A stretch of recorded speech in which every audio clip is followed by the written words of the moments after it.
Welcome, everybody, to another episode of Need Some Introduction. On this podcast, we go week to week, watching a streaming favorite and providing some context, some recommendations, some commentary along the way, camaraderie as well, hopefully.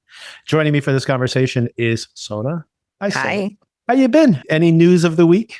I had an eventful week, which I kind of already, Kim and I already discussed it on the podcast in our last conversation. But how have you been? I've been good. I'm trying to think about what I've been up to that is worth discussing, and it's not much. You haven't been Youth traveling. soccer, spring season kicking off. So my life is about to revolve around the soccer season again, and work is keeping me busy. I've got a couple of work trips coming up, but nothing worth remarking on, I would say. I have three pop culture things to throw in there that we might want to discuss. Firstly, did you watch any of the Academy Awards? I actually only watched about half of it last night. And then I literally on the YouTube channel, which is incredibly convenient, by the way, that they didn't used to do this because I guess they saw it as a competition. But now YouTube has all of the, snippets, the monologues. And what's so funny about it is I literally just clicked through like all the monologues, all the sketches, all the acceptance speeches, which of course get cut off after 2 minutes. So some of them are a little bit more than 2 minutes, but most of them are 2 minutes or under. And I'm pretty sure I saw everything that I saw in any article reference to this show in about an hour, maybe an hour and 15 minutes total. I even watched some of the backstage stuff, which of course is not in the actual broadcast, the people being interviewed behind the scenes. So I even watched that, and it took me about an hour. And what I still cannot understand, they start this thing this year. They started it at 7:00 here on the East Coast. And why does this show drag on for 3 or 4 hours? Right. When it appears that the actual content is about an hour and a half. I do not understand why they can't make this thing work, but it's an astonishment to me. But I don't know if you watched any of it or heard anything about the awards. In this phase of life, as we've discussed, I watch very few movies. So it was hard to be too invested in this. And then on top of that, I think you and I have discussed before, I just find awards programs to be so self-congratulatory. Like, I just really think it's a lot of spectacle for the sake of spectacle. So I'm not particularly interested in most of it, to be honest. I honestly only most years, even like last year when Anora won, which I was a big fan of. Right.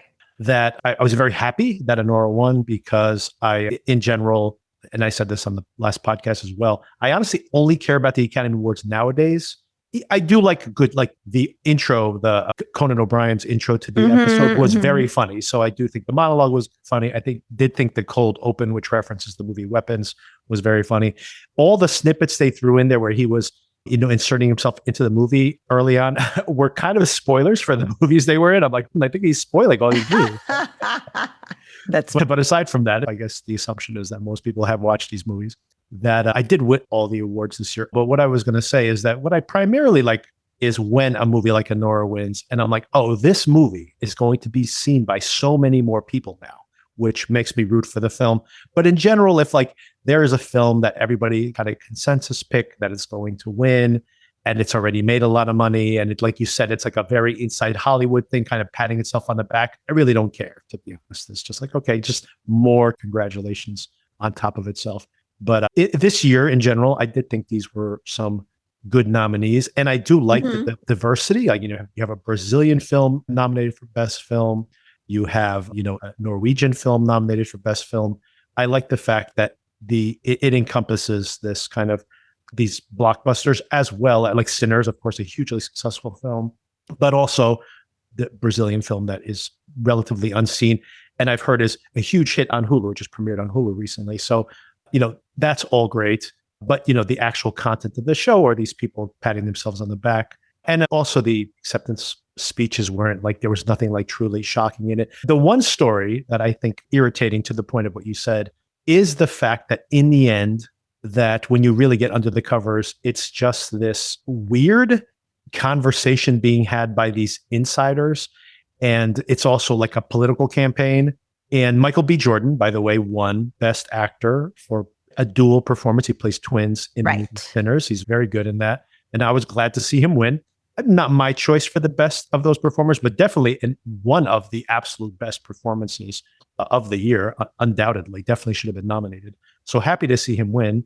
But I also thought that, Timothée Chalamet very well should have won. He's also had a string of incredibly good performances. So, he's still very young. I'm sure he'll have many more. Yeah. So, all of that is to say. But more importantly is it seems like he lost this award because he said something off the cuff about people don't really care about opera and ballet, which... But then I heard that those remarks were made after the voting was closed. Is that not true? No, apparently the voting continued through that final week. So I think that it's very funny. You kind of saw it in the odds where he was odds-on favorite to win. And then the odds flipped and it did end up being Michael B. Jordan. But I don't think it was only that. I think that was kind of the nail in his coffin. But I do think that there was a momentum shift towards the end of the awards run. He had been winning most of them. And then Michael B. Jordan did win like the BAFTA, and he won some of the last of the awards. But that may have already started to indicate that there was a vibe shift. But most of the voting, to your point, most of the voting was actually done before. So I don't think it was just that. I see. So it wasn't closed, but a lot of people had their votes in at the point. Yes. So it was like late in Okay. I think there's a lot of people who are still catching up on things, people who actually want to be completists, and they do wait to vote. And that last batch of votes, which is a lot. It's like when you think about a presidential election, right? There's a lot of people who vote early, who like lock their votes in very, very early on. But the last day of elections can still sway the vote, right? So I always vote on the last day. There you go. You might be very much like... And if the line is too long when I leave for work, I don't vote until I come back from work. So exactly. There you go. Well, I guess now I remote work a lot more, but in the past. Right. Of course. Yeah. I just find it ironic that this happens over and over again, where people even sometimes they'll look at old social media clips or something, because under the covers there are publicists, of course, and there are machinations looking for things to make you look bad in the 11th hour. But all that is to say that I think there already was a vibe shift earlier, and people kind of turned on Timothée Chalamet, and this was just the thing that was the straw that broke the camel's back. I think I could be wrong, but I think it's possible the Kylie Jenner thing is working against him too.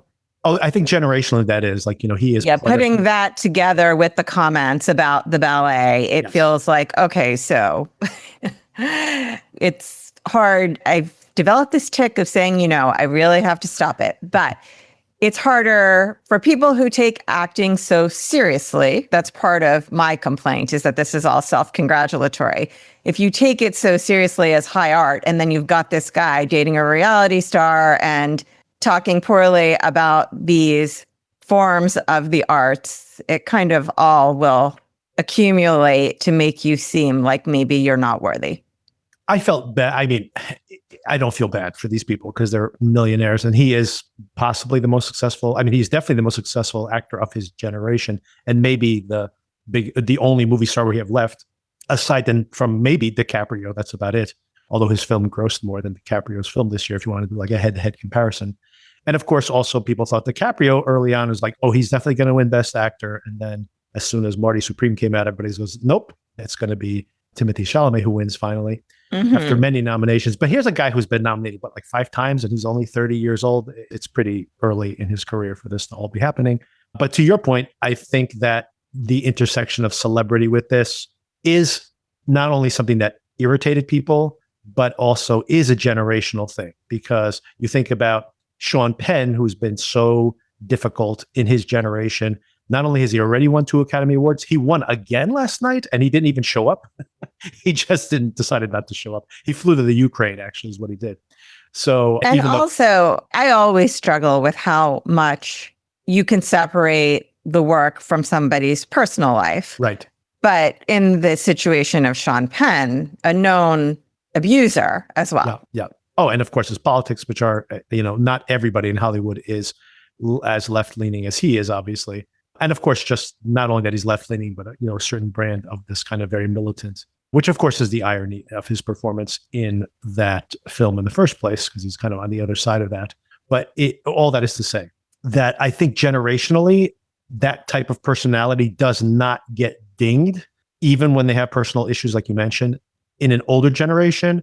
But because of the generation that Chalamet is part of, that is something that, if that's part of or a significant part of his voting block, I think he turned those people off, is what it comes down to. But that also to say that he still gave a brilliant performance. And another thing that probably dinged him again is that, you know what? He's 30 years old. And I don't think there's ever been an actor to win. Or if anybody, there might be one, but I believe there may have never been a best actor win under the age of 30. So it's like, you know what? He's definitely, maybe within a year or two, going to be nominated yet again. He was nominated last year for A Complete Unknown. Excellent performance, by the way. And he got nominated this year. And who knows? He might get nominated next year again. So nobody has to cry for Timothée Chalamet. He'll be fine. Exactly. And Marty Supreme is a very entertaining film. Oh, another thing I wanted to bring up, a couple of things, actually. One is, I think you've caught up on this, but maybe I'll start with the one that I don't think you caught up on and then talk about the one you have. The one that you have not caught up on, I believe, is, did you watch any of Scarpetta? I haven't because, well, not because, but coincidentally, I did decide to check out Rooster, which we talked about. Yeah. And I do want to talk about that, so we can, and that could be the next stop if you want to say something. Yeah, I don't know why I'm acting it's like a 1-for-1. Obviously, I could have also watched Scarpetta. Rooster, I think, was 30 minutes long. But that was my exposure to a new TV show for the past week. And I loved it, by the way. Yeah, that was going to be my last topic that I knew you had caught up on. So let's definitely talk about Rooster as well. But I just wanted to bring up Scarpetta because I know you were somewhat curious about this because you've read these books. Yeah, I definitely am. And I'm curious to check it out. Is this a binge watch? It is a binge watch. Okay. I only watched 2 episodes. This is why I'm calling it out here. And this is going to be black licorice potentially for you, potentially. And for some people, this might be an issue. So I want to somewhat recommend the show, like tell you the framing device of it. I think this is a very intriguing package in general. There's a lot of negative commentary. I'm going to save my negative commentary, which is part of the broader negative commentary for the end. But immediately, it's funny, I was just looking at social media chatter and people were furious. Nicole Kidman is not Scarpetta. Scarpetta is Italian. She's supposed to be short. They're freaking out. She's not supposed to be British. She's, and she's not trying to do any kind of Italian accent or anything like that. So people were very angry about that. I honestly, Italian people look differently. She's supposed to be like half Italian. So I'm okay with that particular thing. The structure of the show is really interesting. It is based on the first novel in the Scarpetta series and one from like 2022, a very recent one. And the reason it's based on these two is because the very first Scarpetta case was this serial killer that she caught and played by this younger actress who I don't remember off the top of my head, but she's very good and a convincing younger version of Nicole Kidman, I think. And they have all these younger versions of these characters, same characters we see in present time. Like Bobby Cannavale plays her partner, who of course is Italian. And I think one of his family members, maybe even one of his sons, plays him as a younger person. So it's very fun to have these kind of 2 versions of these characters and you keep flashing back and forth between them being younger and older. And also that they're telling the original murder case in the past. And then, of course, I think it was the 22nd book in this series, that the case gets reopened because maybe she made a mistake in the investigation. And the fact that they have both stories running in parallel, talking back and forth to each other in time, really cool structurally. And I'm intrigued. I actually want to know how this story might resolve. Then it is directed, the first 2 episodes anyway, directed by David Gordon Green, who started off making these indie, very quiet, like dramas, tragedies almost, very low budget films, and then became like part of the Danny McBride and the Seth Rogen, like he did Pineapple Express. He did a lot of these very over the top comedies and then started making horror movies. He, for example, rebooted Halloween, the recent trilogy of Halloween films that he's directed. So a very weird career he's had. And he kind of brings a blend of some of that into this, especially some of the grisly crime scenes and things like that.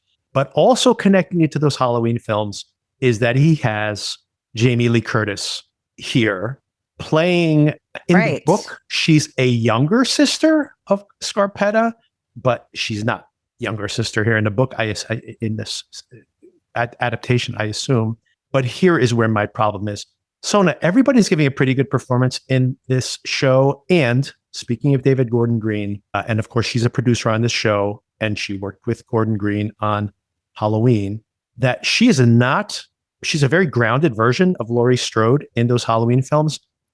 In this show, every time she's on screen, she is like the mom from The Bear at her most screechy and over the top. And it is every single time she appears in the show. And I honestly am intrigued by so many aspects of this show, and I cannot watch it because... Are you getting triggered by it? I am literally like every time. Maybe I can watch it if I simply fast forward through every single scene she's in, which is maybe a third of the show. But I don't consider that. And by the way, I'm curious to know how the case resolves. So maybe I will go back and actually fast forward through sections of it.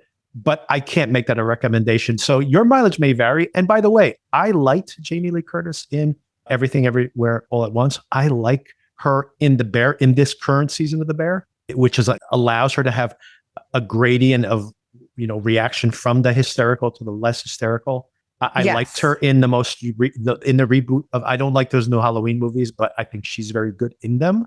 So it's not like I just can't stand watching her on screen, but God, this performance is so grating. It literally does not allow me to watch this series. It's crazy, but that's my reaction to it. Interesting. Well, this sounds to me like something that I would put on during a rainy weekend and just kind of power through to the extent it holds my interest. I personally am not triggered by that character in The Bear. Okay. So I would probably be able to get through it, but that is interesting that she chose that kind of spin to put on the character. Yeah. And so, I'm calling this out not to be like, I just want to, bash her or something. I actually like her as a performer and a lot of her more recent work. So I'm not just calling it out for that. It's almost like a trigger warning for people. But so I would say that I am intrigued by this in general, minus this particular, like really grating aspect of the story.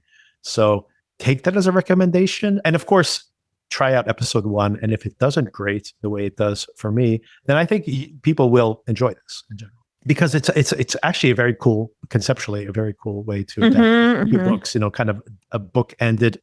Yeah. And I assume if this is popular, there's so many of these books that you could imagine doing something else where, you may not have a straight adaptation because I don't know the actual series. Well, you may not have the same exact case in 2 different books, but you could imagine them just taking things from earlier versions of the book to allow them to be in the current context and just flash back to scenes from other books that tie into the particular story, or slightly modifying an old case so that they can do this kind of book ending again.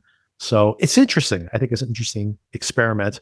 And like I said, if I would want to know how the mystery resolves if it wasn't for the fact that it's like nails on a chalkboard in episode 2. In episode 1, it was like maybe 25% of the episode. In episode 2, it was like 50-50. I'm like, I got to tap out. I have to tap out unless they minimize this character in the future. For my own psychological well-being, I'm out. I can't do it.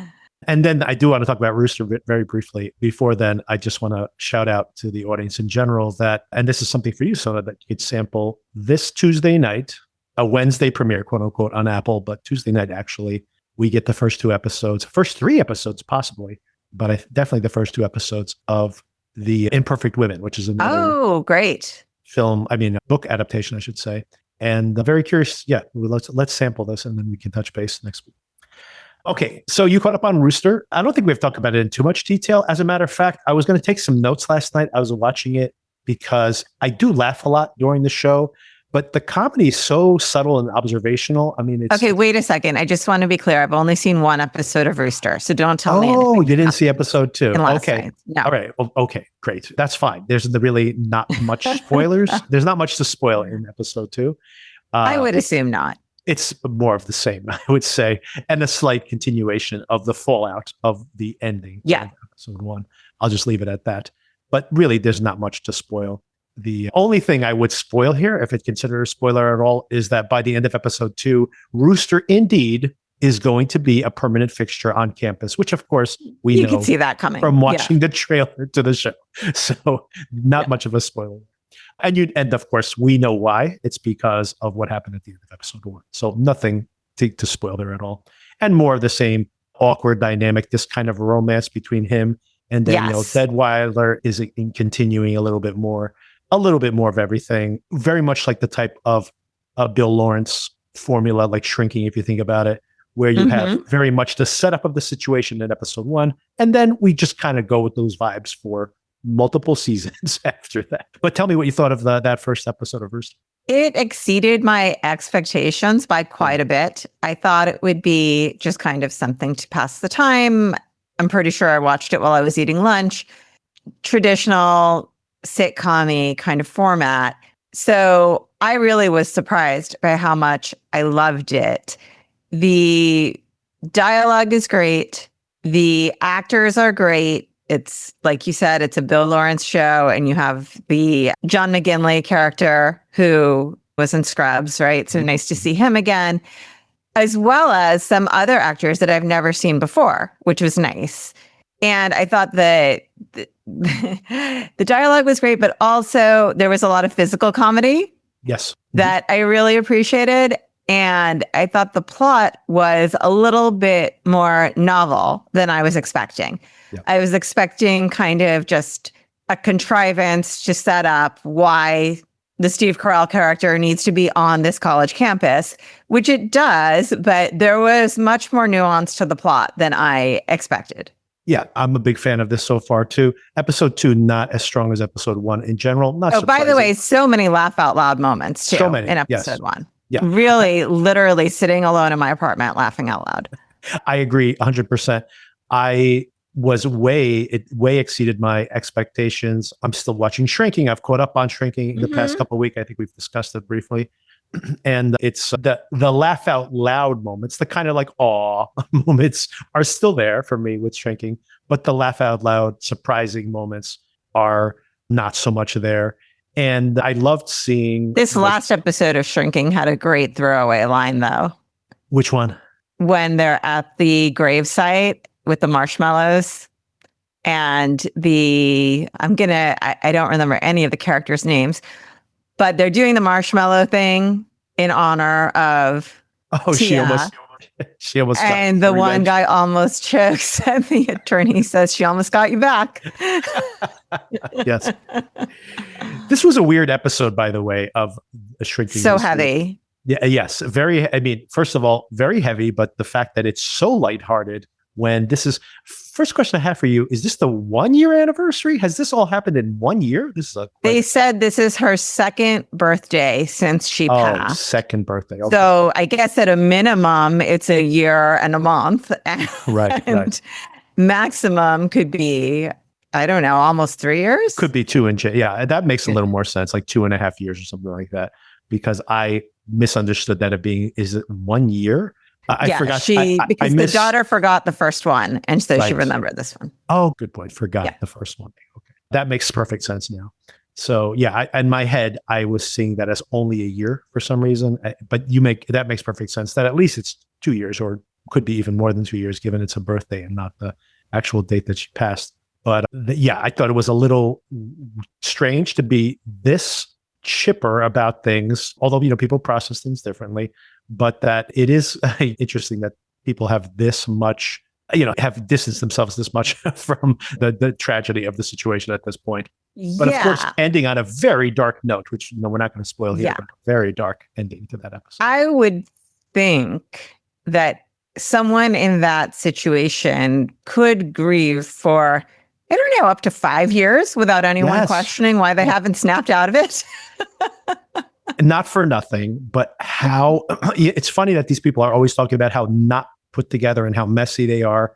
And they are messy in very lovable ways. I love this show for the fact that these really horrible things resolve themselves because, and this is going to dovetail with our conversation to DTF.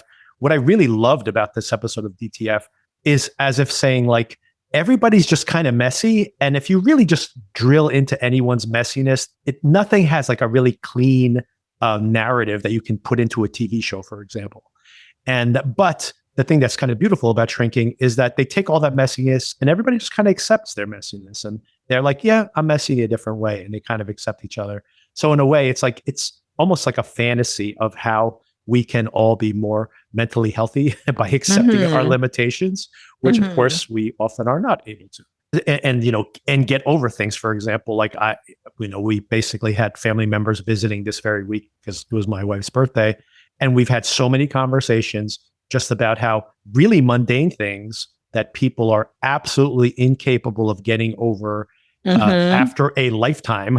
Yes. And then at the same time, I'm literally catching up on Shrinking, being like, these people are getting over the worst things that could possibly happen to them.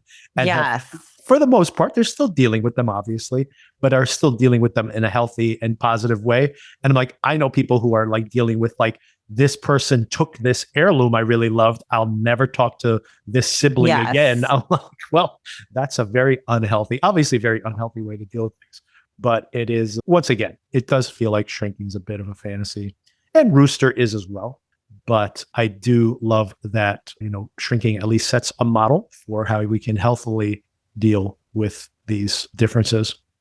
And Rooster's in that vein as well, but very much so. Like, something really catastrophic happens at the end of that first episode. And again, like very much in the Bill Lawrence way, everybody kind of comes with a way to forgive themselves, even if it is in a way to just be like, I'm big enough to forgive you, which in and of itself is character development.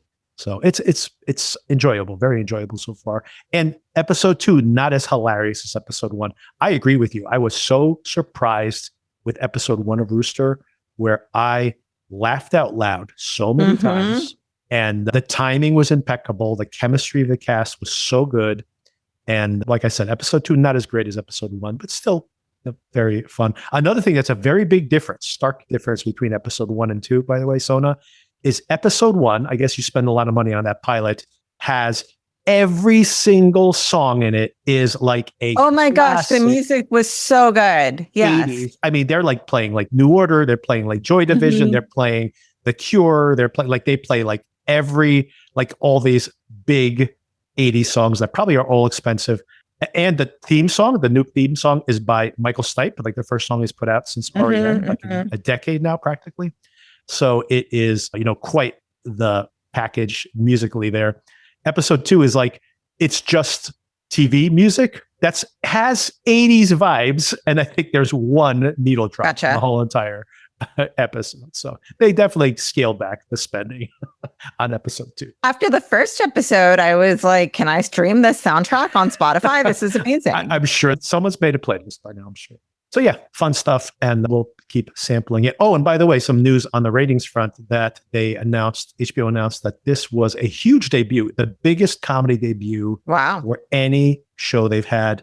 And I think it actually propped up the ratings for DTF St. Louis as well, because the ratings for DTF St. Louis from week to week went up 12%. Part of that, I think, was the premiere of Rooster. Part of it might be word of mouth, because from our podcast downloads, I would say that the premiere week for our coverage of DTF was just below average, I'd say, right? But over the course of the week, it was picking up steam, and then it picked up even more. The second episode was stronger. So I do feel like the show is picking up steam ratings-wise. And I think I know why, because unlike episode 1 and episode 2, where I was kind of like, how do they make this into a season of TV? Now at the end of episode 3, and I can't wait to get your opinion of this, I thought this was the best episode so far. Agree.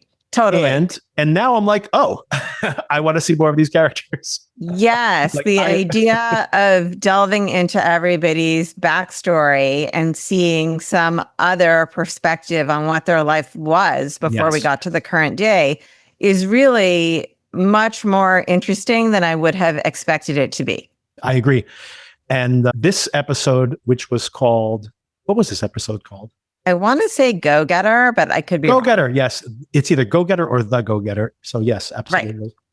And but it could have been called Everybody Loves Floyd. It was so great. Yeah. Yes. And you really see why everybody loves this character, right? In this particular episode. So a beautiful And by the way, speaking of laughing out loud, this episode put the comedy and the dramedy. I definitely laughed out loud a few times during this episode.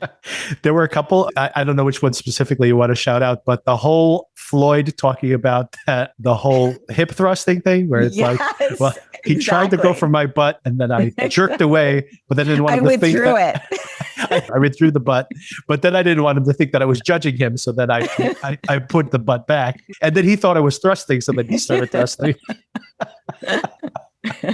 I'm laughing all over again. See, it was really well done. The minutia of the description of it, he's trying to explain, like, breaking it down in his own mind, like how they got into that circumstance was so hilarious.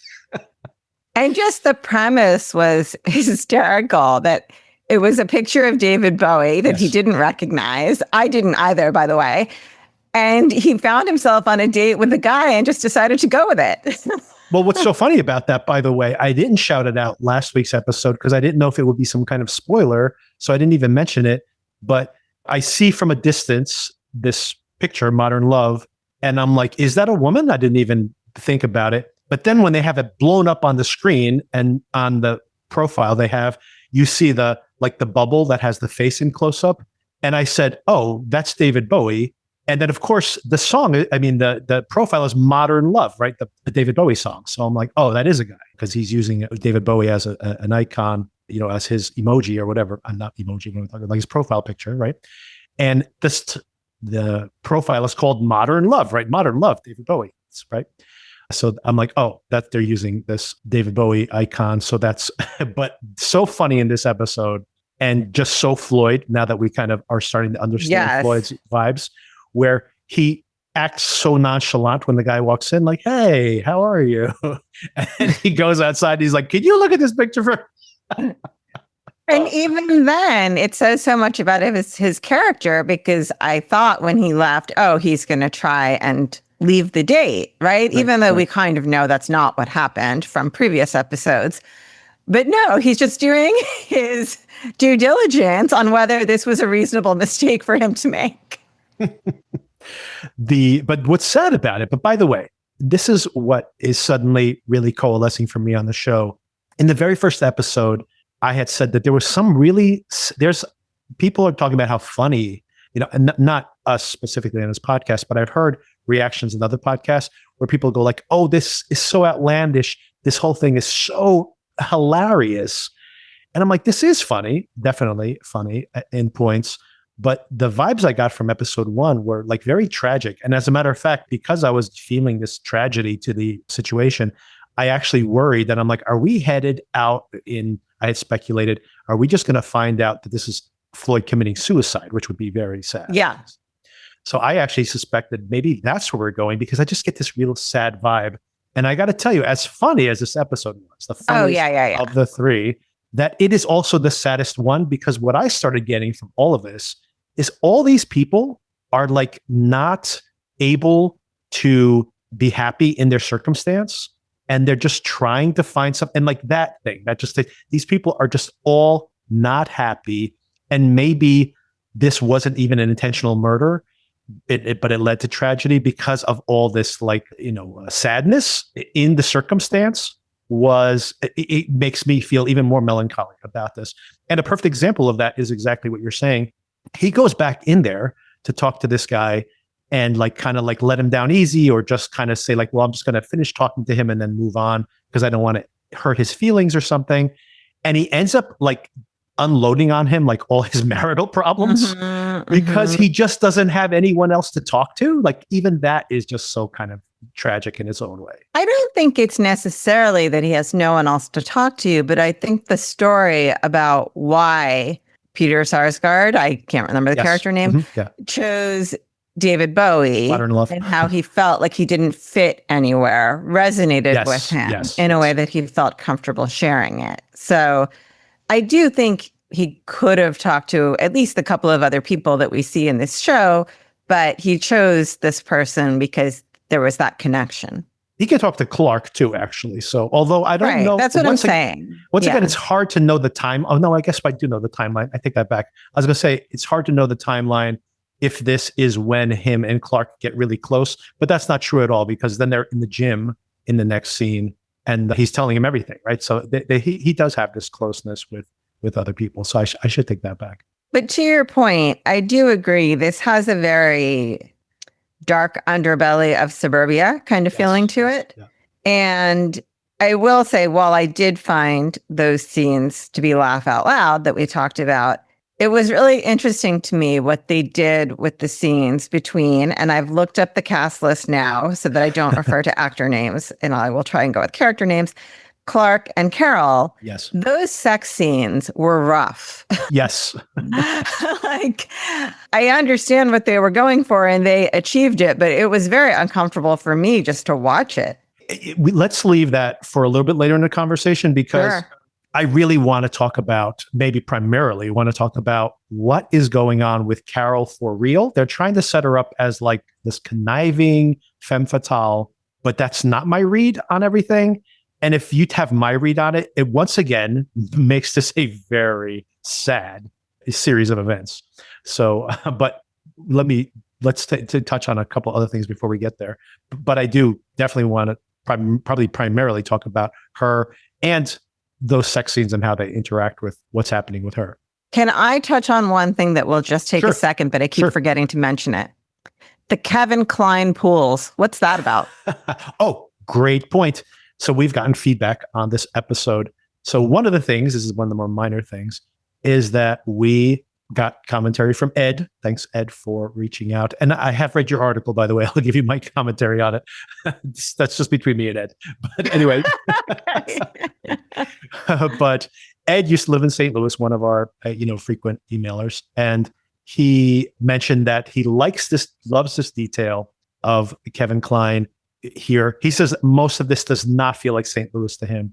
However, he loves the Kevin Kline detail because Kevin Kline apparently is one of the most famous people from this area, and people love, that him as a claim to fame. So apparently there are like Kevin Kline middle school or whatever.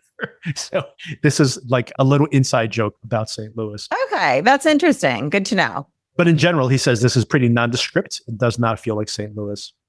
Although maybe that's the point too, when you think about the fact that they're really not in St. Louis, they're kind of like on the fringes of St. Louis. And maybe this is just generically a suburb with a couple of little details. No one's trying to do a Midwestern accent, although I guess a Midwestern accent is kind of like a generic American accent. Anyway. Yes, I agree.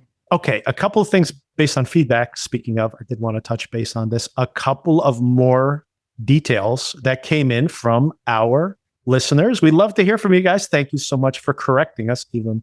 Yes. That's perfect as well. All feedback is good feedback. Perfectly. Yes, I completely agree. Two pieces of feedback that I think you're really going to enjoy. Sona, one I've shared with you already, which is the idea of these, do we have ASL interpreters at concerts? Apparently this is a thing. And there's been some very viral videos. Probably the inspiration for writing this was probably some of these viral videos, which you should look up. Just look in ASL concerts. And one of them is, I think it's Waka Flocka is performing. And he is really loving how into the music the ASL interpreter is. And he like goes over and starts performing with her. It's very fun. But my favorite of these is the Beyonce interpretive dance that goes along with the ASL gentleman, who is like an older, chubbier, not the body shame at all. He's an appropriate shape for his age, I would say, given someone who's approaching that age myself, but is really selling this Beyonce song, which is a lot of fun. And very much what they're riffing on here in this, specifically in last week's episode. Yeah, good to know. And I am going to look out for it at the next concert that I attend, because I feel like I have attended so many concerts and I have never noticed it. But maybe I'm just being tunnel vision as to what is relevant to me. Based on my research, by the way, Sona, this might be why haven't seen it and you haven't seen it, even though you attend these concerts, is you may want to look to the side of the stage, but apparently there is like an ASL area. So you would probably sit closer to that person, but I think it's not part of the general seating. So you probably I see. But I think if you look for this person, you'll probably see them at the side of the stage. Okay, now I know. Oh, and the other thing, Sona, very importantly, from last week's episode was the commentary we made about like, why is she making them repeat these? Yes, I read something online about this. Go ahead. Okay. Yes. Yeah. So we heard back from someone on Spotify. Thank you so much for reaching out to us. Like as I mentioned, we love your feedback. That I had missed this, but in one of and maybe this is where the show might work better as a binge, by the way, possibly. Also, given the fact it's only 7 episodes. But I think in the previous episode, of course, she is constantly listening to the self-help tapes. And in the previous episode, the first episode of the season, she had been listening to it. And one of the things that is said when you want to take control of a situation is you ask the person to repeat what they said or speak louder. It's a way to interrupt them and take control of the conversation. So that is very important character development, as we see when she makes Floyd repeat, I love you. And of course, what she does to when she's being questioned and she gets uncomfortable is her way of taking control of the situation. I will say, first of all, I appreciate that detail and thanks to the person that pointed it out. Second, I will say, I don't think she's executing it necessarily in the most effective way, because it does seem like she has a hearing issue. Right. Well, I think that's character as well, but she's just repeating something I heard on a tape. Yeah. And third, I will say, I liked our theory a lot better, that she's slowly losing her hearing. Yes, I do too. I do too. She can't hear. I do. I prefer that as well. Like if I had just had that interpretation for the whole series, it would have just made Floyd even more lovable, by the way. Yes, it would. Oh, another thing that's strange here, we talk about the things that do seem like a little bit out of time, not completely out of time. They have smartphones and hookup apps and stuff like that. So that's not 20 years ago. But one thing that was such a hilarious detail this week is this idea of him saying like, well, you know what, when I was trying to do all this self-improvement stuff and your mom was trying to help me, he's talking to his stepson, which they have all the scenes between them are great this week. So great. And he says that, she got me this program called Excel, and she had the spreadsheet, and then I kept track of my activities every day. He talks about Excel like it's this completely weird. Have you ever heard of this? This is not 1995. Everybody if you don't have Excel, everybody has like Google Sheets that you could just literally, with a Google email address, you can create a spreadsheet. And I create spreadsheets all the time and not just for work. I mean, obviously, but I mean, like, I made one for my wife's going on a camping trip with the Girl Scouts this weekend. And we like kept the spreadsheet with everybody's fees and, communication points and everything. And we shared the document. I just feel like this is part of everyone's day-to-day life. The idea that he's like, have you heard of this program Excel? Like Excel's been around for over 30 years. Yeah, not only that, but, and maybe this is different because this is set in 2018, but this feels like this particular purpose, you should use a habit tracker app. Yes. Well, I don't, that would be something, honestly, that would feel like maybe that's a little more techie. But the idea of like, have you heard of this spreadsheet thing? Kids in high school, I'm pretty sure, are using spreadsheets every single day. But let's use it as a springboard to talk a little bit about Floyd in general and Floyd with, his stepson. Again, this is where the show is starting to reveal what it's trying to do. And I really appreciated it this week, where we are like now seeing things from a different perspective, and where I was like, I'm not sure this is enough to sustain a series. I loved all of this, right? Like you suddenly see Floyd, and we already knew that, well, not everything is as it appears, but then we see that so many of these misunderstandings is just like Floyd trying to be a good guy. Yeah. And then of course, surprising you with his own, like, of course, surprising us last week with not much of a surprise because I kind of anticipated it, that he used to be in shape and he was in this Playgirl magazine. So that's a little bit of a surprise. But then here that you see him having this really awkward, really difficult, the relationship with the stepson seems to be like completely disconnected. And then we see them like the stepson who's doesn't really like going to school. I don't think he's on a spectrum here or whatever, but he's just a little bit off. But then the fact that he ties in his conversations with modern love with the, by the way, really quickly, love that modern love's job is he is a skateboarding magician. Yeah. Hypnotist. I don't want to be hypnotized on skates, by the way. Definitely not. Seems like some kind of bizarre insurance problem.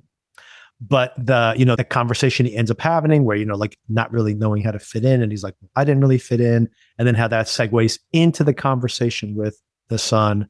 And then, of course, that they're not going to go to the therapy session, which, of course, we saw in the very first episode, the very first scene, I think, of the whole entire series. And that this is better, and how the stepson actually does rely on him, right? Like you see that he actually is kind of at sea at the end when he says it's just him and his mom again, which apparently has not had, she may see things as like, I do what I need to do to protect my son, but there seems to be a lack of understanding from her side. And I think he did have that with Floyd. And of course, that's no longer the case. What did you think about the whole gymnastics? I do this every day. Good piece of advice, by the way. First of all, Floyd can do that. Good for him, although it's special effects. Not special effects, but it's like, they swapped in a stuntman. But still the fact that, which is true, right? Is like, if you just do an activity every day, you can do it. You could do a cartwheel every day if you just keep doing a cartwheel every day, even if you're 50 years old. If you've never done a cartwheel, then you'll probably injure yourself trying to do a cartwheel at that age. Yeah, I thought Floyd's that was doing that every day, by the way. He should be in better shape, I think. It's just a 30-second routine. True. It's a lot of physical exertion, though, in that 30 seconds. Super hard, all upper body and core. Yeah, I loved the unexpectedness of that, first of all, but Yes. Also the intro to it where the stepson thinks they're talking about hostile architecture, which is a valid talking point all on its Yes. own. We have a lot of hostile architecture here in New York City. But he says, oh, no, but that's not why I brought you here. Yes. By the way, Floyd's method of communication could be a problem he has in general. That last week we saw the same thing where he's like, usually Peyronie's disease comes from some kind of physical, what am I trying to say? Like trauma, right? So let me tell you about the physical trauma to my penis. Well, I rescued this kid in the middle of the street. Oh, wait, I didn't get around to the point I was trying to make. We'll get around to that later. And same thing here. It's like, can you believe this? Look at this horrible, the way that we make homeless people feel terrible about themselves. By the way, I use that as a pommel horse. Yes. Okay, not the most direct way to get to the point. All right, let's talk about Carol here, because I think this is the heart of the episode. I actually thought this was going to be all Carol all the time, even though and this is one thing that still is a little weird for me on the show, and maybe wouldn't be as much of an issue if I was watching this as a binge. It's the fact that the show structurally is doing something different every single week. Mm-hmm. Yeah. In the first episode, it's like this is like a true crime. And once again, maybe this is intentional. I just haven't seen the shape of the show yet. This is like a true crime documentary, even shot like a true crime documentary, where it's like we see a couple of main characters. We see the cursory version of their lives, just the brief summary in the true crime podcast or news article or whatever. Then we end up on an dead body middle of the episode. And then we have a police procedural second half, right? And then like we can't see anything beyond the surface. That's the episode 1. Episode 2, it's like, we're actually going to see everything we see in episode 2, other than the police POV, is just Clark's POV. It's just what he knows. And that's all we're seeing. We're seeing his version of the story, and we're not privy to other POVs. And now in the third episode, it's changed again. We are seeing things, for example, when Clark runs outside and is like, hey, can you tell me, is this a man or a woman? Like, that is stuff that we have to take as like, this literally happened, because that's not someone's POV. Floyd is dead. So that is literally just presentational. So the show, again, has changed how it's telling its story. And it's a little confusing because you think about the opening moments of this show. We are, again, now, and this was my presumption, we're now going to see the story from Carol's point of view because when we meet her, right? So we're like, aha, now this is going to be her version of the story. But that's not what we're seeing. We're starting to see the story being told from like a third person perspective, which is a little confusing to me. I still got to say that but maybe that's the intention of the show, is that little by little, it will allow itself to tell the story in full. And that's the transition. This is a transitional episode, let's say. But I think it's a fair point that you kind of have to reframe your mindset Constantly, for each episode, right, because you're expecting to see information presented in a certain way, and then they deviate from that. Exactly. So it's this thing that changes from each time you iterate through the story. And again, it's almost like they transition from the previous style to the new style. In the beginning, like I said, you see Carol, but a couple of points. First of all, holy cow, 4 go-getters. This is mostly ice. I thought one of these things was a bladder buster. This thing, how many times did she go to the bathroom this day? Not just bladder. It feels like something called the go-getter would maybe have a lot of fiber in it. I don't know. Fiber? Oh, I was thinking the go-getter could be a lot of like caffeine or something, which would be like maybe all. I mean, if you have a lot of caffeine, you also could have bathroom issues. That's a good point. She must have used the bathroom many times. And none of these are free, by the way. No tip, though, by the time she gets to the third one. Understandably, by the way. $8 for this drink? $8? $8 in 2018? Like, that's like a $20 drink nowadays. It is very big, but yes. Then why don't you get a smaller one, lady, if you're going to have 4 of these things? But anyway, we go circling back to a very specific point where you had mentioned it last week, where when detective... Well, according to Google, by the way, go-getter smoothie ingredients are mango, kale, matcha powder, orange juice, apple juice, bananas, oats, and ice, if Google is reliable here. So mostly fruit, maybe some fiber in there, to your point. With all that fruit. Kale too, yeah. And oats. Right. You're going to be in the bathroom. Good thing she probably has it to herself. But when then you have 4 of these, I mean. You might be afraid. Not just saying one, but... So she did all of that for the purposes of meeting up with... And it makes sense now that it was so memorable to the girls. It's not that they really remembered just the single deviation. That lady camped out in the Jamba Juice and kept ordering the same smoothie over and over. Exactly. So the Detective Plum was where I was going back to, exactly what you mentioned. You called it out last week when she's investigating, talking to the girls at the Jamba Juice. And of course, they're like, nope, there was that one time, which ... and this is the ... right? That not only did she buy something off label, or off her brand, but that she went and bought 4 of them. So of course she was stalking the place out. This is verified by her credit card transactions, which of course is hilarious. They didn't even call this out, but I assume, when you look at your credit card transactions, it'll tell you like the name of the restaurant, or sometimes we'll have like an abbreviated code for the thing you actually purchased. You can imagine if this is like go-getter, like GGT or something like that, and they go through her credit card statements and she literally goes there every day. And every single time she's in there, it's the other drink. And now this to go get her 4 times. That is a very damning piece of evidence that she is just stalking the circumstance. All right. So let's talk about Carol, which I think is going to be probably the biggest part of this conversation. And I have so many questions as to what might be going on with her. I think what the show is trying to mislead us into believing, and then another way to read some of these things as well. The first note I took, by the way, Sona, last night as I was watching this, and part of the tragedy of this whole situation is that it starts to feel like this whole entire outcome may possibly have been avoided, or at least minimized, if it hadn't been for overwhelming credit card debt. Maybe so, yeah. A couple of things. Gotten that job in Chicago. Yes, exactly. Right. She was trying, he was, I assume, complying with the spreadsheet, but they didn't get him all the way there. Yeah. He had that accident. That's true. The car hit his penis. Yeah. Or that's the theory we're going on right now.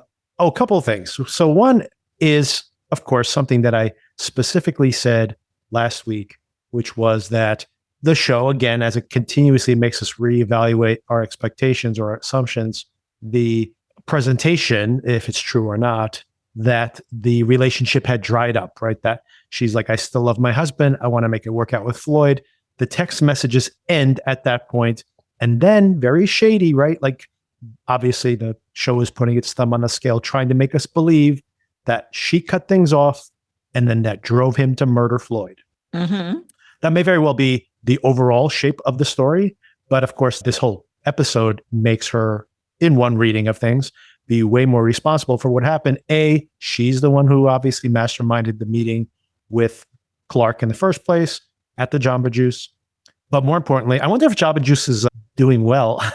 Is this the type of show that makes people crave Jamba Juice? I'm not sure, but obviously they are participating, or at least allowed this to be the case. Product placement. Interesting choice of product placement. But of course, the show is now putting a thumb on the scale, saying that given the timeline we see here, that after he is working out with Floyd, the day that Floyd, we've seen in the previous episodes, tells him that he knows he's sleeping with his wife, and we assumed, well, this is only on one side of the relationship. Carol has cut things off, but that's not true at all. They're probably not texting as much intentionally to keep things on the down low, because it does seem to be explicitly that they're still hanging out, not only sexually having those meetups, but she's going for bike rides with him and talking about their financial issues and talking about Floyd in general and the relationship with Floyd. So obviously this continued beyond that point. So that specific point, how does that particular element, how does that make this a more complex interpretation of the events? Yeah, well, I almost chimed in a minute ago when you said the show is making us think that these are the reasons Clark would kill Floyd. And I almost chimed in and said, or Carol is trying to make people think that these are the reasons Clark would kill Floyd. Because we definitely, the more we see of her, the more it seems like she is very calculating, especially with that final scene of the most recent episode where she tells her son, I always make sure we're taken care of. And then what does that actually mean? When you're talking life insurance, it can only mean one thing. Perhaps. I have an alternate read on that, because where is this life insurance policies, which really comes down to, if there was an actual life insurance policy, then I think this is a very easy way to read the events we've seen here. I do have an alternate theory, but I'll save that one for later on. Okay. I will say also, we have not seen much at all of Clark's wife. Yes, that is the overhanging over all and of this. That remains. Possibly next week's episode will be dedicated to her. Who knows? Maybe. We thought that was going to happen. We're going to see more of her after last week's episode, but it hasn't been the case. So theoretically, in the meantime, she has just been building resentment over these months. I think that is absolutely the case. And and let's talk about that when we get to the very end, because there's something very pivotal that happens towards the very end of this episode, which I think maybe is touching on exactly on what you're talking about. But first of all, with Carol, something I just thought about, taking notes for this conversation that I hadn't connected the dots with before, but it's the idea that this sex fantasy role play between the two of them that seems to be, and maybe this is the first thing we discuss. So of course we see this very odd fixation he has, Clark, with being controlled, right? Being dominated. Mm-hmm. And then you think about the fact that in the first couple of episodes, she's been listening to a lot of these tapes. And what is this about? It's not just, you think you're listening to that and it's like, oh, she's really into self-help and she's trying to get ahead at work or something. But maybe she's listening to all those tapes as a way to be a better, she's basically like a light dominatrix. And I guess that she wants to understand control better, because the unifying theme of all of Clark's fantasies seem to be that he wants to surrender control, right? He's a robot that is being bossed around. He is in this submissive position, very awkward scene earlier on, like you mentioned. And so that there's this aspect of him wanting to be controlled. And then, of course, she's listening to tapes about how do you take control of a situation. So it's like she's, perhaps one way to read that is she's trying to be better at manipulating him, Clark, or maybe it's a way because she really is falling in love with him, or at least gets something out of this relationship that she doesn't get in other aspects of her life, and is trying to be better at performing that role. Just specifically on that point, do you have a read on that? What is she getting out of this relationship? Is she purely trying to manipulate Clark, or is this mutual? Well, the self-help tape aspect isn't something that had occurred to me until just now, but I don't feel like she is super genuine in this relationship. I do think she's being calculating about it. And I think I might be remembering this wrong, but we hear so much about what Clark is looking for in these dream meetings. But didn't she say her dream was to be taken care of or to not have to worry about things or something like that? Yeah, that's exactly what you're making me recall in this moment. That's one of the things that I really feel is distancing her from this circumstance. And maybe Clark is reading it as like, oh, I found someone who's getting off on this with me mutually. And maybe that's his interpretation because he wants that to be the case. But I got the exact same read from her. My read of this, she is not sexually getting off on this. She is like, I mean, she may enjoy the sex, but I'm saying she's not, this is not it's kind of hard to enjoy from what we've seen, but yeah, maybe. Well, it depends. Certain activities more than others, I'd say for sure. Yeah. But it seems like she is not into it, and she's not into providing this service for him. And exactly what you said, she's like, he's always talking about his sex fantasies, and it's as if he's trying to get her to be more open with him about that. And you're absolutely correct. She's like, I guess my fantasy is to be like financially okay, which seems to be that she's always directing the conversation. First of all, that's not really a sexual fantasy. Maybe it is actually. Maybe I'm not familiar with it, but it's possible that financial security maybe is erotic for some people. I don't know.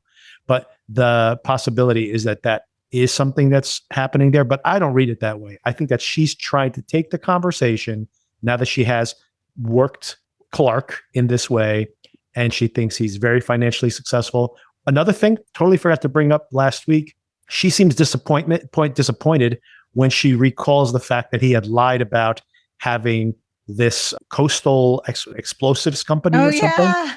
The Bangmaster. The Bangmaster, exactly. So that he came up with this story that he is richer than he is and has this more cool and macho career other than just being Guy Smiley on the Weather Channel, which is something she specifically calls him. So maybe that is obviously there's some aspect of him that is dissatisfied with himself, and then he gets to role play. But it's interesting that when he gets to have the sexual role play, he actually wants to put himself into a submissive role, basically. So yeah, so it's just, and to your point, every time he's trying to get her to be open about that, what he actually gets from her is, I want financial security. Let me talk to you about life insurance. Let me talk to you about so much life credit card debt. So yeah, there's a way to read this where she simply saw him as someone who had money, and a way to, and again, it circles back to what you mentioned, perhaps that very final beat in the episode with the son, where she's like, I always figure out a way to provide for us. Maybe she just saw him as a financial mark. Clark, that is. Yeah. And what else do we see here about Clark that, I mean, obviously, I shouldn't say obviously, I'm not able to fully understand. I mean, if all the people he can find to, especially because he's interested in this hookup app, that he would find this sexual relationship with his best friend's wife. I mean, I guess they're not best friends at the time, but still, I guess initially it seems pretty much like he's not too close to this guy. He's only met him a few times.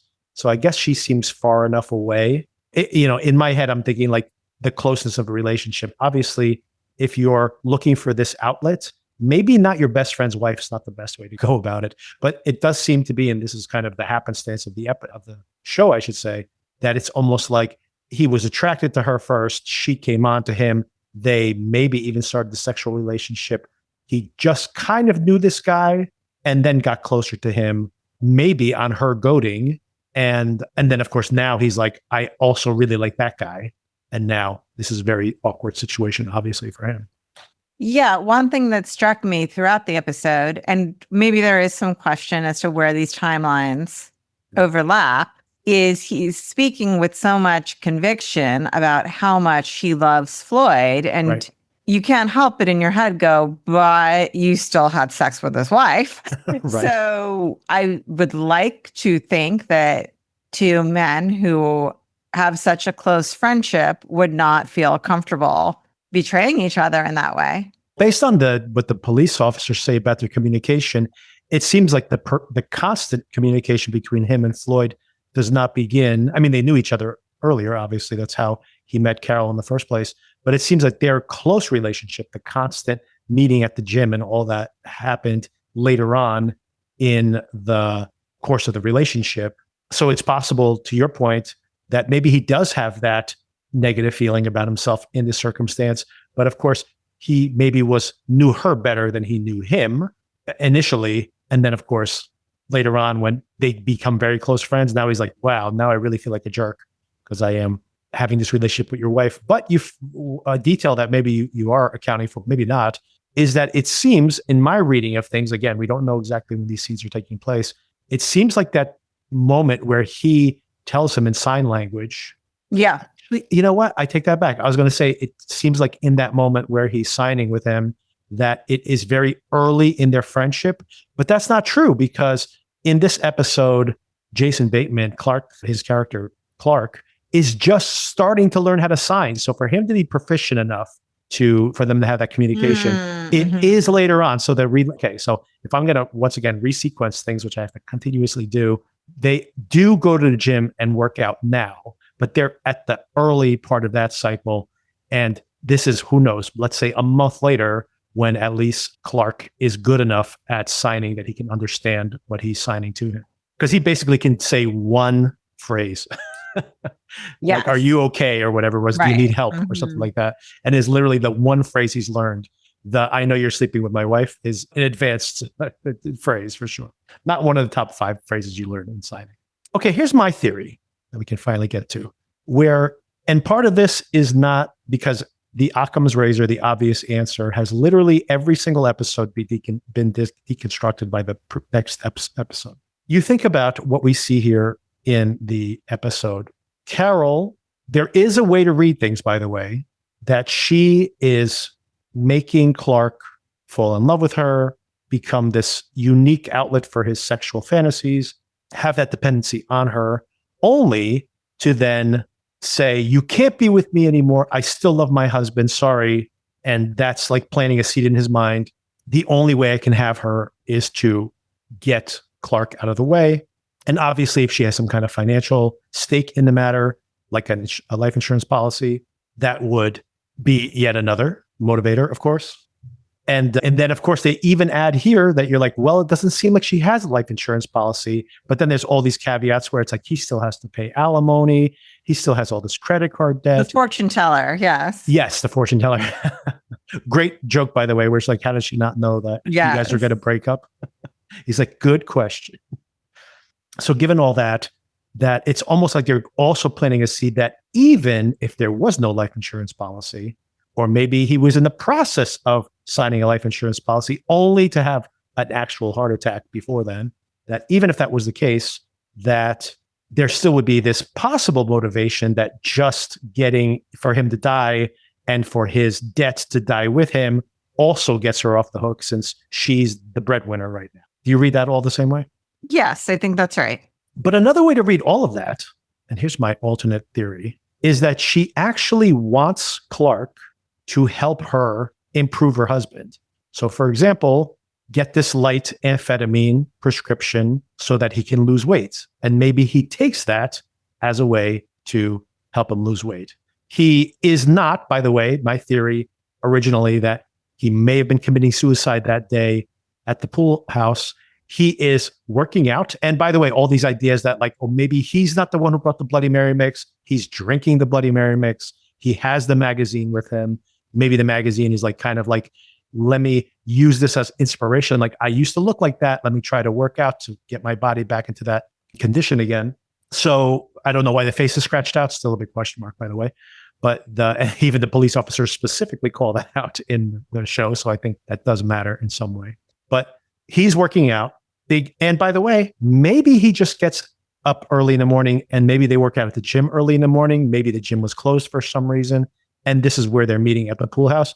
Because remember that Clark has to get up early to go to work he calls out the fact that he wakes up early in the morning, which is the reason that him and his wife are kind of like on different schedules. And maybe the reason also that he never sees her. Or we never see her through him. Well, theoretically, some of the time that he's at this motel, he could see her. But he could easily be seeing her and his family, who's neglecting as well, for sure. There's no doubt about that. But the question mark there, of course, is that maybe they were just getting together to work out. Maybe this was a regular schedule for him. And again, they're just like, oh, this is suspicious because this is the day he died. And who put that drug in his drink? Maybe he did it. And why did Clark order these drugs for him? Because she's saying we can't afford them. So maybe he's just like, hey, I'll buy him the ED drugs. I'll buy him this amphetamine. And then he's just we may very well see in the next episode that he's just like giving them to them. Here you go. And of course, he's not going to say that to the police officers being like, oh, I did buy them for him. That it's going to make him look even more suspicious. But it may very well be the case that that's exactly what he did. And of course, even that scene where Carol says, and I want you to do all these things for him, but don't tell him that I'm involved in any way, which of course is a way where one way to read that is that she is setting him up and setting up Clark. And this is all a big scam. But another way to read that is that he doesn't want me nagging him anymore, but I want him to get better. So if this comes from you, this would be better for him. And of course, then you take all that into consideration. But of course, she needs something too, not just making Clark's life better. But what if part of this also is these insurance premiums are so expensive, and it may turn out that there is no insurance policy, but maybe Clark is simply cutting her a check every single month for these insurance premiums, but it's not. It's just for her to help pay her bills. What do you think of all that? Okay. Two things I want to know. One is a non sequitur to what you just said, sure. But I just want to put a marker down that we've now seen basically everybody riding that recumbent bicycle. Yes, that's another very important point. Yes. So those were just being handed out to whoever felt like taking a spin. It's the same bike, though. It's the same bike that he bought for his wife. Yeah. He's just loaning it out to everybody. Exactly. Yeah. Everybody else gets to ride it except for his wife. Okay. So that was one thing. The other thing is, yes, I understand everything you're saying. Here's the thing for me. The premise on the life insurance thing is so bad. I think he would just have peace of mind. I think it would just bring him peace of mind and he would somehow be healthier because of this. I have life insurance. Do you have life insurance? We do not. I mean, I have it through my work, actually. Okay. So I have life insurance and I never give it a second thought except for like, yes, if something god awful happened to me, knock wood, my family will be taken care of. Does it affect my day-to-day life and decision-making? Not one single iota. Oh, I agree with that. So her whole idea was so stilted. Oh, the high cholesterol and the this and the that. And he would just feel better, more peace of mind with life insurance. That your habits are going to lead to an untimely death and your family's taken care of? Yes, but that's it. It's not going to somehow improve what you're doing day to day in your life. The fact that you have life insurance, none of that connects for me. Oh, I think that she's lying on its face. Her excuse is not legitimate. But saying why is the question? Why is she harping on this? Oh, well, that's the key, though. I don't think that she is saying that I want this. I mean, first of all, the show is definitely trying to make you very suspicious of this fact, for sure. Of course. But the question I have on that is, if she's saying he needs this, of course, we're very suspicious of what she's actually saying. But my reading of it is, imagine she is saying to him, I think it would be better for everybody's peace of mind if we had this life insurance policy. But she's not actually buying a life insurance policy because she doesn't actually think that he's going to die. And it doesn't seem like she bought one. I could be wrong about that, by the way. Maybe it turns out there was like something that was in process and just hasn't popped up yet. But so that is definitely, I'm open to that possibility. But if it turns out there was no life insurance policy or plan for one, then I wouldn't be surprised that it all turns out that she's simply saying like, here's the monthly premium. Could you throw me some cash to pay for this? Because she just needs a little extra cash.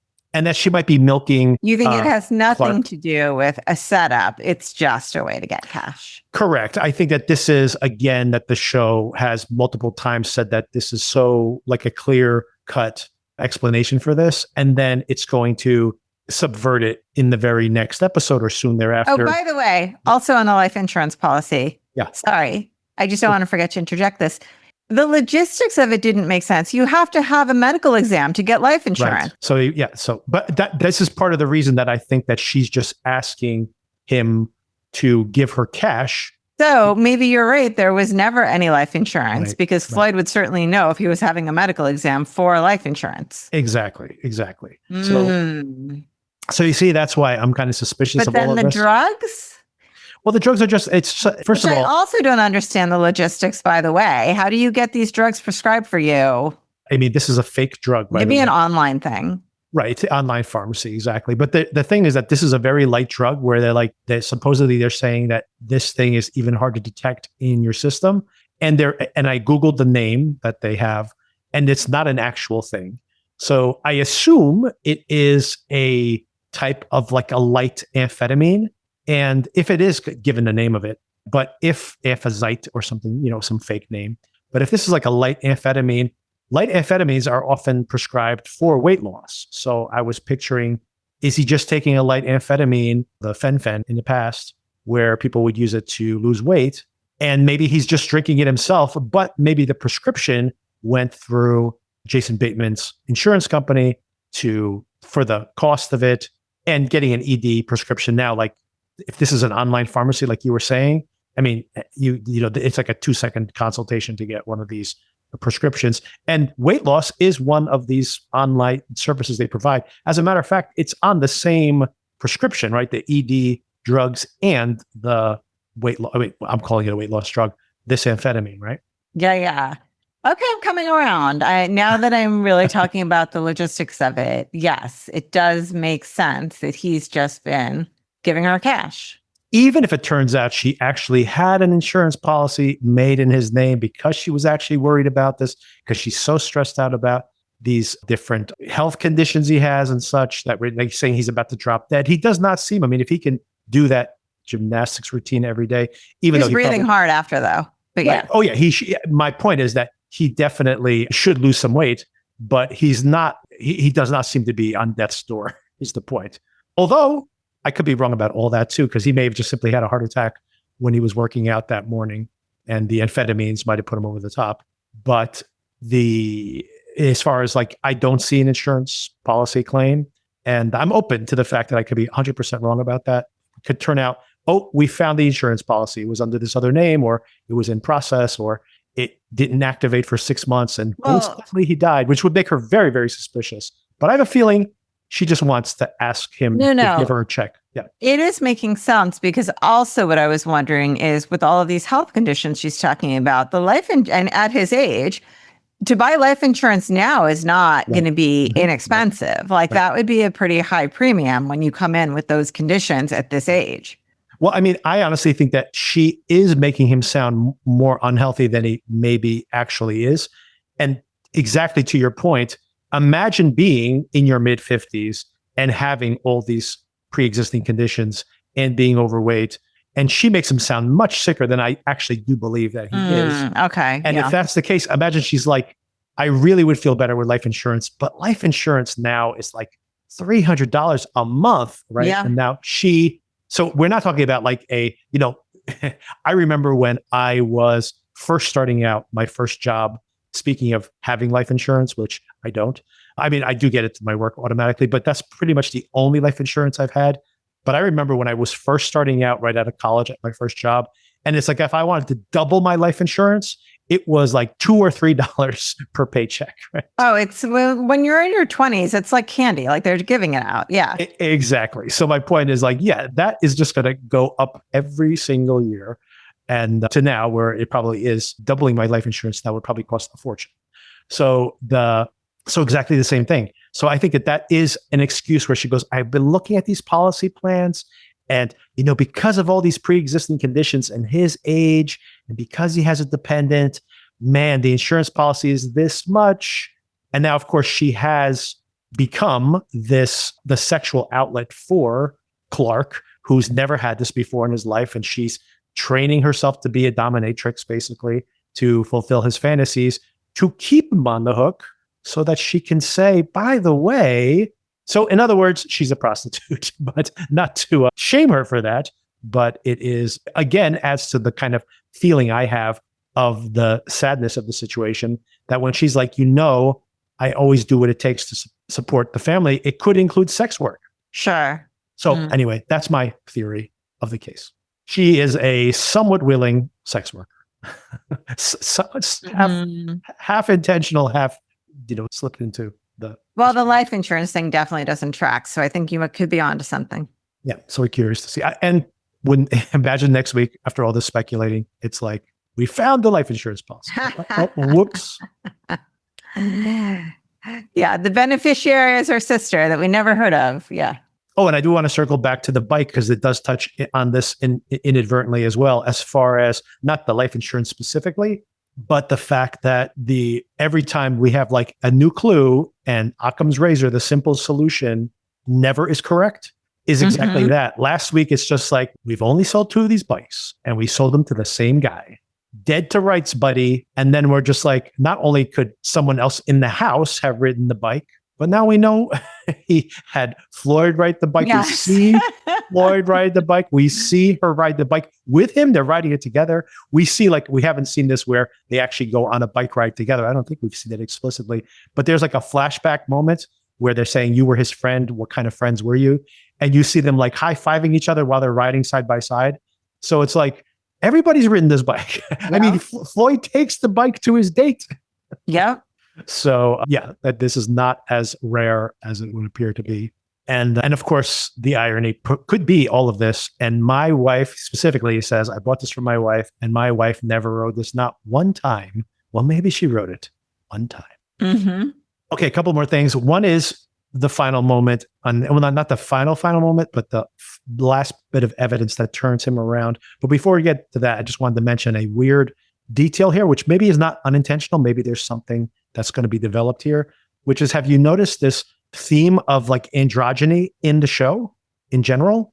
That you have, one thing is you have Clark in this very, submissive position, let's say, but then he wants her to role play a more masculine type role, but she can't be too masculine. She has to still sound like a woman. So again, this androgyny, like the activity versus the presentation, that's an odd thing. We have the David Bowie, who from a distance looks like a woman and then turns out to be a man.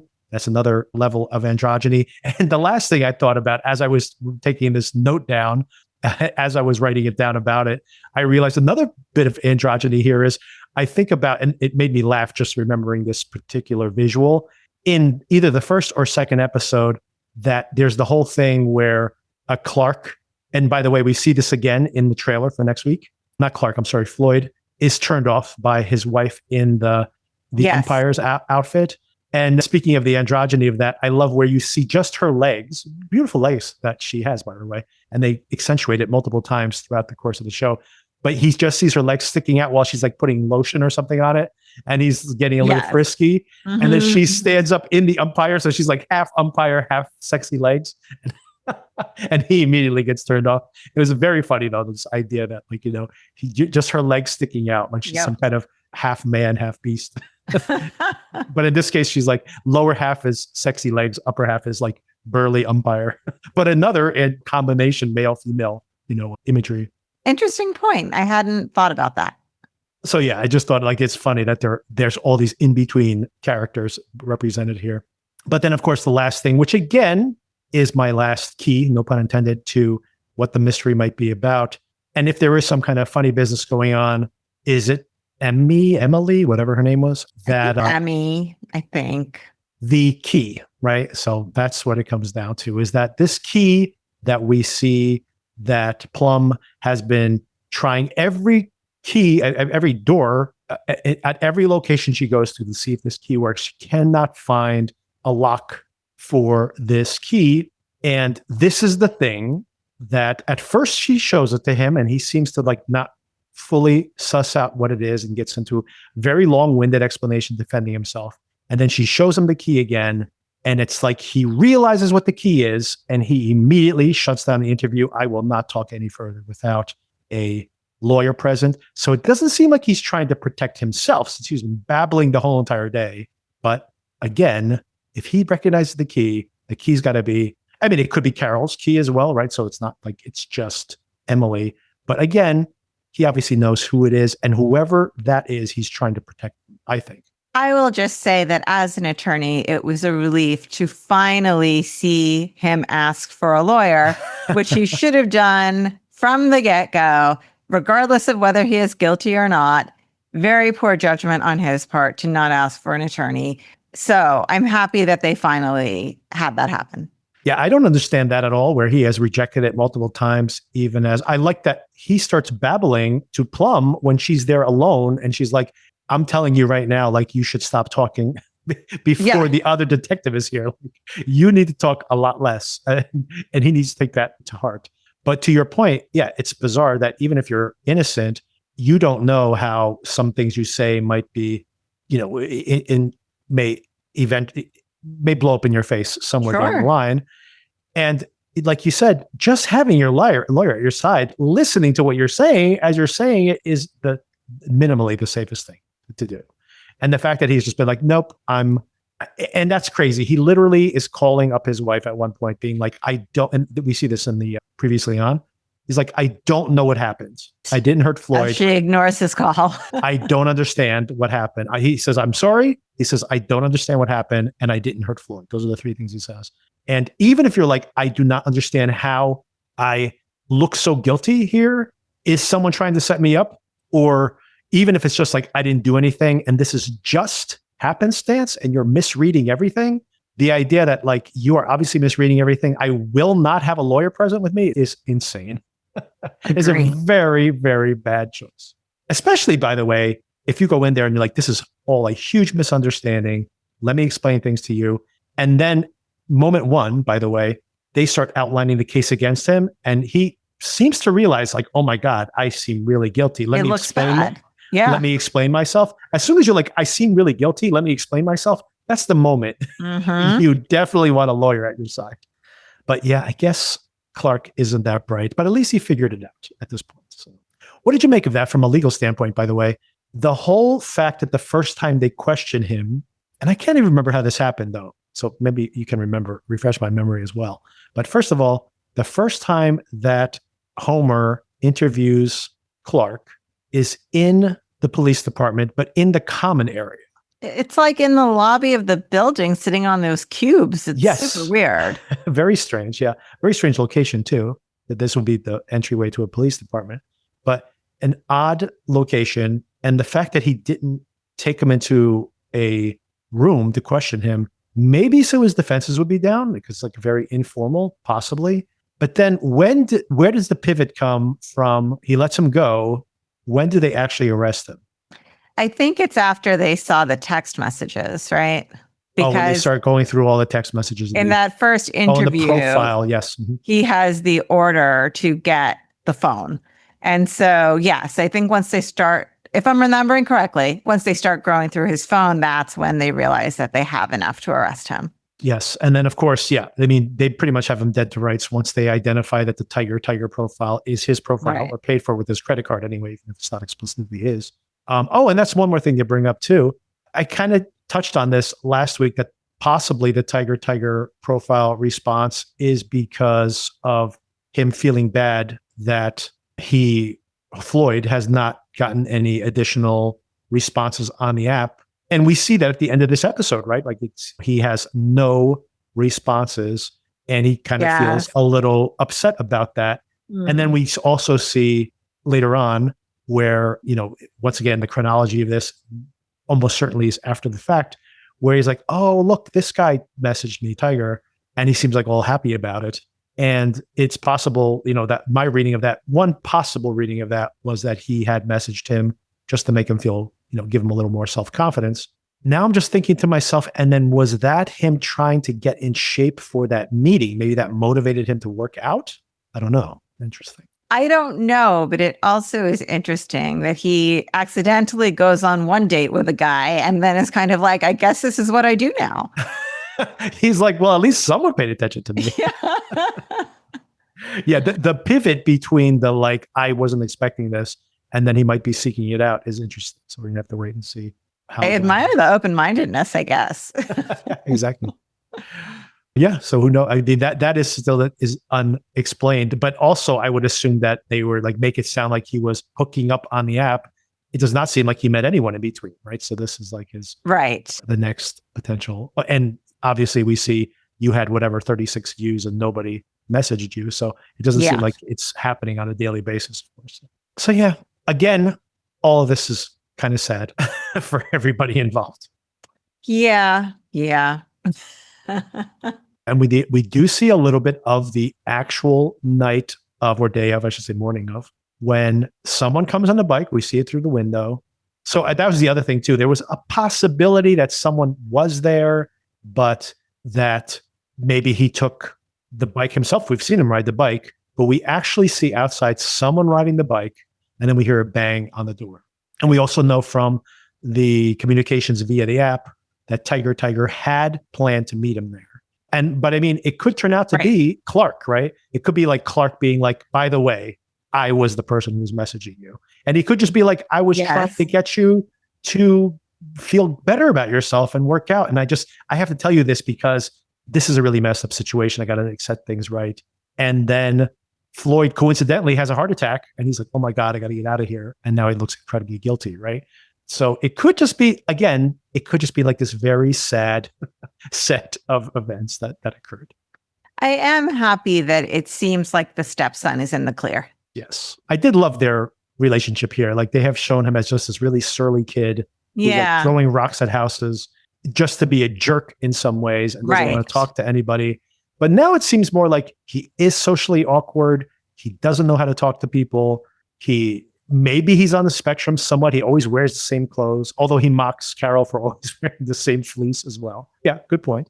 And but it could just be that he's just one of those kids. And by the way, teenage boys, it's tough to talk to teenage boys, period. I had a period of time where one of my nephews for multiple years, maybe like around 2-year period of time, I could not get this kid to say 3 words in a row to me. So like literally like be like, can I make you a sandwich? And like him struggling to respond.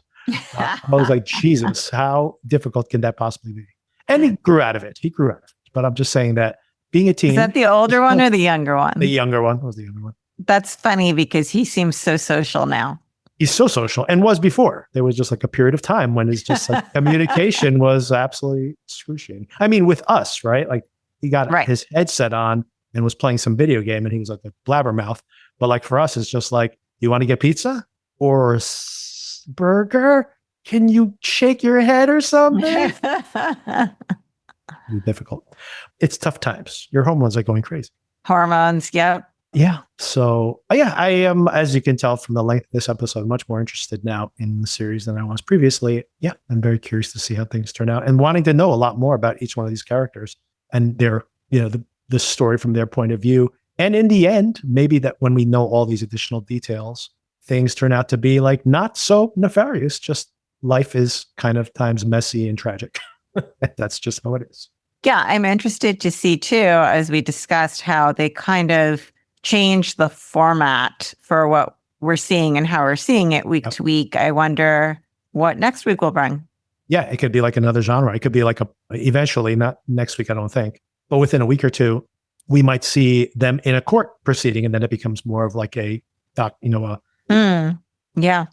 courtroom and laying out the case and refuting evidence, etc.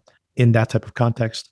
Oh, and the last thing I want to mention to you is I did look into and I've only read one article, so there might be a lot more information that came after this original article was written. But this series is loosely based on a New Yorker article written by someone whose dentist was accused of this murder and was really curious about it. This is in New York, by the way, so not in the Midwest. So interesting that they relocated it. And when I first heard about the case, I'm like, this barely has anything to do with this show I'm watching. Mm-hmm. So I'll read that whole entire article because I can't imagine it spoiling anything.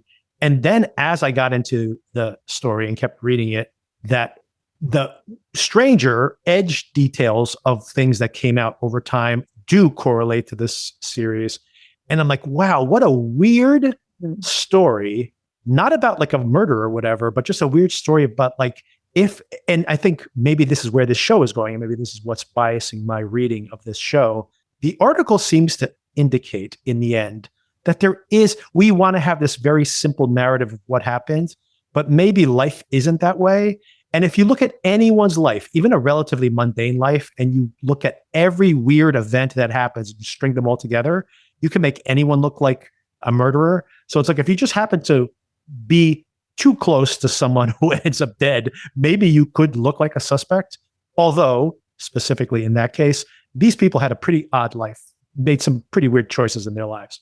But there is a love triangle with the wife in the middle and a very weird death that is suspicious, or maybe not, and some very weird evidence. And and more importantly of that is reading that article and seeing the evidence as it's presented. And again, I have not looked into additional evidence beyond this article from 2017, I think it was. So who knows, in the past 8-9 years, maybe a smoking gun has emerged. But the tone of that article is that in the end, maybe it's just not knowable what actually happened, right? So it's possible that this show also is exploring that in the end, there's no simple narrative, and maybe we just don't know. So I don't know how satisfying an ending that is for a TV series, though. So we'll have to. Right. That's the problem. If they, avoid that particular interpretation of details. But we will know a lot more next week, and we'll be more than halfway through the season. There's only 7 episodes, so we're closing in on an answer. And we'll be here to discuss it again, Sona and myself. And and continuing again on the podcast in general, talking about The Pit, talking about Paradise, and Paradise more than halfway through that series as well. And then a bunch of things coming in April that we'll be covering here in the podcast, including Your Friends and Neighbors, Sona, coming back. I had mentioned to you, I actually watched the preview and it looked very entertaining. Yeah, I've seen the trailer as well, or like a teaser. It's a very short trailer, but very fun to see this James Marsden character coming in and I thought he was going to be like an antagonist, like someone who is going to be there to destroy the protagonist's life. But very fun to see him almost like kind of hero worshiping this guy, but maybe making things worse in so doing. So intrigued to see how he fits into this continuation of the story. And more midlife crisis. Only those people do not have, I was going to say they don't have money problems, but they do. But those money problems are their own making. They're of their own making. All right, Sona, thank you again for the conversation. Thank you. And we will talk to you soon. Be back next week. Okay. Bye. Bye.